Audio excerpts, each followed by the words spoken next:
Be good. This should be perfect right here. Really? Okay. Yeah, this should be good. This should be fine. Doesn't matter. I'm gonna just post like a clip or whatever. All right, she might walk out. Okay, so every 4 years there's a halving cycle, and what that means is, so let's break it down. Every 10 minutes a Bitcoin is mined. So right now as we're talking, every 10 minutes a Bitcoin is being mined, right? Why is it taking 105 years to mine the last one? So I'm gonna tell you why. So remember this: every 10 minutes a Bitcoin is mined, right? Okay. Every 4 years there's a halving cycle. So that means the amount of Bitcoin that you can mine for this next 4 years coming up is cut in half. So it started out at 50 in 2009. All right. And then so that was the starting point. Exactly. Right. Now was the first epoch, and then after that, the second epoch. 4 years later, it was cut in half to 25. 2013. I think it was like 2013, somewhere around there. It was cut in half to 25. Right. And then after that, epoch 3, it was cut to 12 and a half. Right. Epoch 4, it was 6 3/4 or something like that, 6 3/4. And the current epoch we're in is 3.1. Yeah. That's how much Bitcoin that you can currently mine today if you mine a block. So every 10 minutes you can mine a block of Bitcoin, and it'll be 3.1 Bitcoin that you will acquire once you mine it. And the way you mine Bitcoin is with, Bitcoin miners, and that uses internet. Yeah, you got a computer running a program. Exactly. Because a few years ago, I had a program. It was computer.exe, right? I ran on my computer, so I created a wallet. Yeah. All right. And, I saved that information, but I haven't run the program in years. But it was like, I should have had it on all these years. Yeah. You probably would have mined some. Oh, yeah. You probably would have mined some. But regardless of, that's why it's going to take until like the year 3150 or something, or 3140 or something like that to mine the last Bitcoin. Because it's cut in half every year. 2135. Or I'm sorry, 2135. Yeah, 2130, 2135 or something like that. But yeah, that's why it takes so long, because the next 4 years you're only going to be able to mine 1.5 Bitcoin, 1.4 Bitcoin or something like that. So some Japanese guy designed this program. We don't know if he's Japanese or not. His name is Satoshi Nakamoto. Yeah. Satoshi Nakamoto, but it's an alias he uses.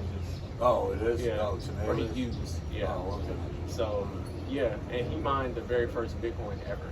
Yeah. And you can go back and look at it on like a meme pool, and like you can look at it, and it'll like have like, he put like a newspaper from like the 2008 financial crisis or whatever, and like he has that in the very first block ever mined. Yeah. So like it's like a ledger basically. Yeah, and I think the first Bitcoin was an actual coin, right? Or No. Something went up for like $1 million at one time, an auction or whatever. I don't know about that, but all right, internet rumors. Probably so, because Bitcoin, like today, Bitcoin is only worth $108,000 for one. Yeah. So imagine like the people who like bought back in the day, like back in like 2009 and held till today. Yeah. Those people are like billionaires for sure. Oh yeah. But this is the thing though. A lot of people think that like it's too late to do that. Yeah. But you can do it. You can do the same thing they did in 2009 today. Yeah, All you have to do is you buy Bitcoin today, and then in like 16 years, your Bitcoin that you have, like if I say, for example, if I own 0.1 Bitcoin today, in the next 10 years, imagine how much 0.1 Bitcoin is going to cost somebody to buy for dollars. Yeah. It'll be you're going to be extremely wealthy, because over the years, Bitcoin. One Bitcoin will cost you 10 grand today. No, you said 108,000. Yes, about 100. 10 grand. About 10 grand, maybe a little bit more. Yeah. You're right. 11 grand. Yep. So that's why I'm like, I tell my family, I'm like, y'all need to buy Bitcoin. I think my son bought Doge. So, and that's the thing too. Well, like cryptocurrency. Yeah, and now there's a whole bunch coming out and everything. So, and it's because all these other cryptocurrencies, they try to be Bitcoin, but they can't because of what Bitcoin is, right? Ethereum. Yeah. See, that one's like worth 4 digits or something, I think. So this is the thing. ETH, Doge, XRP, all that stuff. Those are cryptocurrencies, and then you have Bitcoin. They're literally two different things, and this is the reason why though. You gotta remember, Bitcoin uses it's tied to like the real world. It uses like actual hashing power, computer power to mine it. Right? What is hashing? What is hashing? So because I've seen that in Windows XP when I'm like backdooring. So basically, it's without like over explaining it.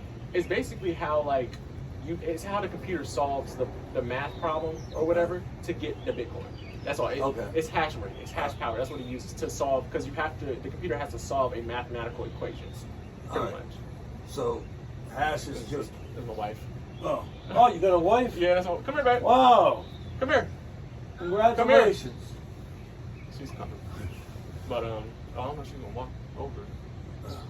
But yeah, so but yeah, all right. Uses hash power to mine Bitcoin, and so this is why. That's why Ethereum and like all this other cryptocurrency is not the same, because those were like pre-mined, but like they were given to people in like a corporation or some business or like a small group of people prior to going out to the public.